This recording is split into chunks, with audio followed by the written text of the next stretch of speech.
Okay. Now, some critics say, well, economic factors are not the motive behind intervention, because the intervention often costs more than the investment that the U.S. has there. For instance, in the Philippines, the U.S. has spent something like $7 billion in aid in the Philippines over the last 30, 40 years to protect a U.S. investment that's only about $3 billion. So it can't be economical. It's uneconomical, spending $7 billion to protect $3 billion. You know, Thorstein Veblen answered this question over 100 years ago. He said, what you're forgetting, not about the Philippines, but I'll bring him in now as a voice.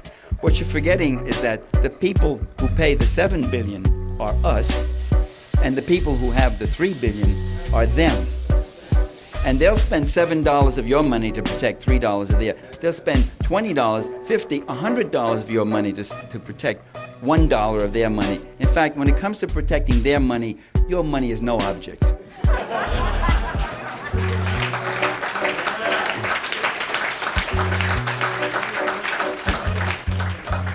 Furthermore, it's not just to protect direct investments, it's to protect that whole global system.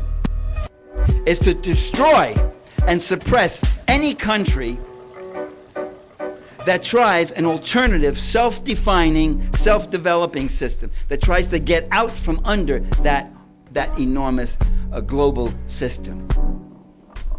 So it's not just direct investment. The two most dramatic examples of U.S. direct military intervention, there was very little U.S. money actually involved. In Soviet Russia in 1919, 1921, most of the capital was British and French.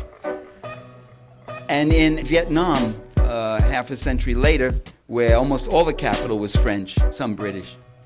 But they went in to stop a competing system that would use the land, the labor, the resources, and the markets in a different way. Not for the enrichment of the few, but for the needs of the many. They went in there to defend their class interests, their class power interests. And that's what it's about. And now today you've got the U.S. saying not only that we want to preserve a global free market paradise, but it's got to be a U.S. global paradise. The U.S. has got to be the only superpower, and we will not tolerate the emergence of another superpower, even a capitalist one. And we will not tolerate the emergence of regional powers. Regional powers can cause problems too. We want you shattered, we want you broken, we want you weak, and we want you hungry, and we want you desperate. Because the hungrier and the weaker you are, the harder you will work for less and less, and the more I get for me. That's the name of the game, the expropriation of surplus value, the expropriation of a whole social order. Capitalism is more than just an economic system, it's a social and cultural and ideological order. And we have got to fight it and defend ourselves from it. Now, U.S. support of police state terrorism and torture, I want to return to my opening point, isn't an irrational policy.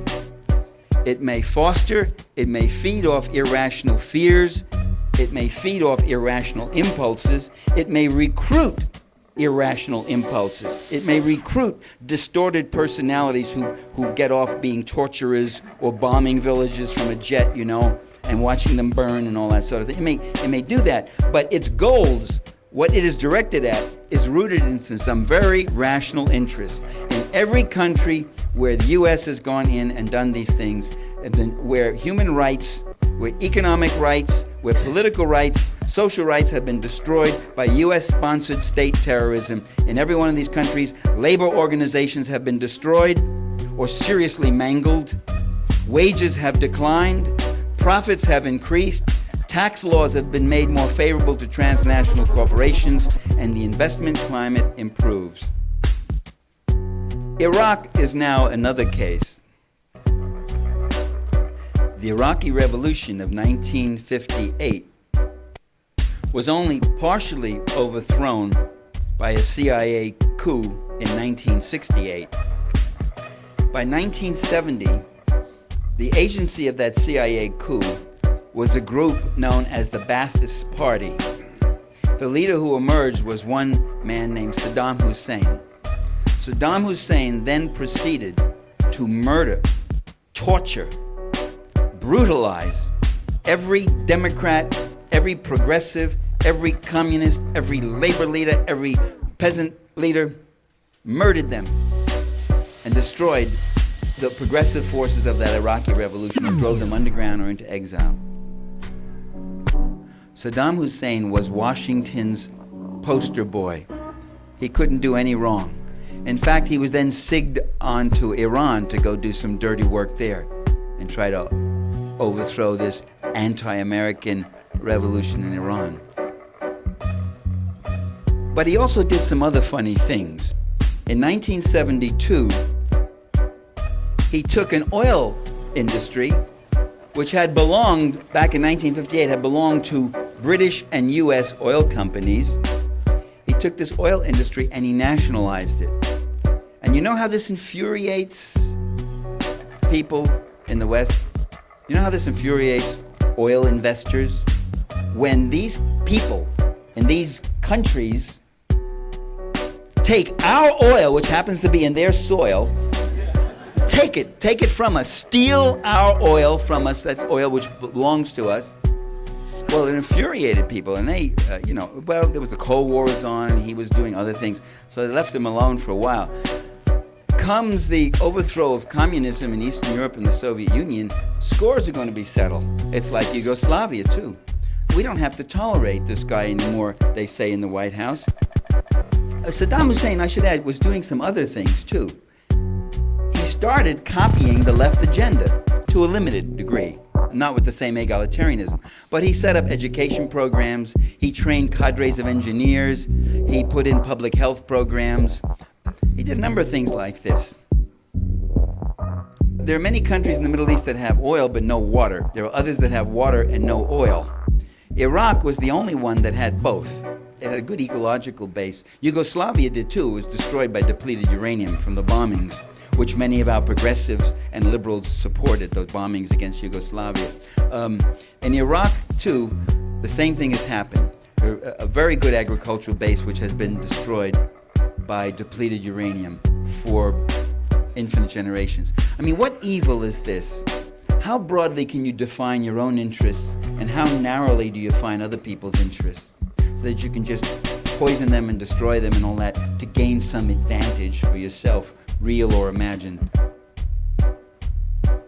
So Iraq had the highest standard of living in the Middle East, which isn't saying too much, but it wasn't that bad. War does some other things too. War also has domestic political advantages. War makes your leader a great hero. You know, we know some of our compatriots, don't we? We know some of our fellow Americans who never stop saying, who are quite capable of saying cynical things. Politicians, they say one thing to you to get elected, then they do something else when they're in office. They talk for the little guy, but they end up helping the fat cats. I mean, you hear people say that. But when those same politicians wrap themselves around the flag, and when they point to some evil out there, some threat that's going to come get you, why then our same compatriots suddenly discard their cynicism, discard their skepticism, and with childlike trust, they say, we've got to support the president. We've got to support the president. You know, I heard a student once say to me, he said, that's the difference between you and me. He said, I have faith in President Bush. He was talking about George I. He says, I have faith. I said, excuse me? You have faith in the president? What are we doing here, religion or politics? You have faith in Georgie Bush? Like my Italian grandma had faith in St. Anthony. You have a picture of Bush on your bureau with a little candle. You light it, you go, oh, Madonna, oh, Georgie Bush. He said, well, I trust the president. I said, there too, you trust the president? Trust? Is that what we're dealing with here? Trust, which is something that you should reserve only for your friends and close companions or close family members, and even them check them all out once in a while, right? You're all laughing, you know, right? No, democracy is not about trust. Democracy is about distrust. It's about accountability. It's about exposure. It's about debate. It's about getting the things out on the table. It's about challenging them. That's what it's about.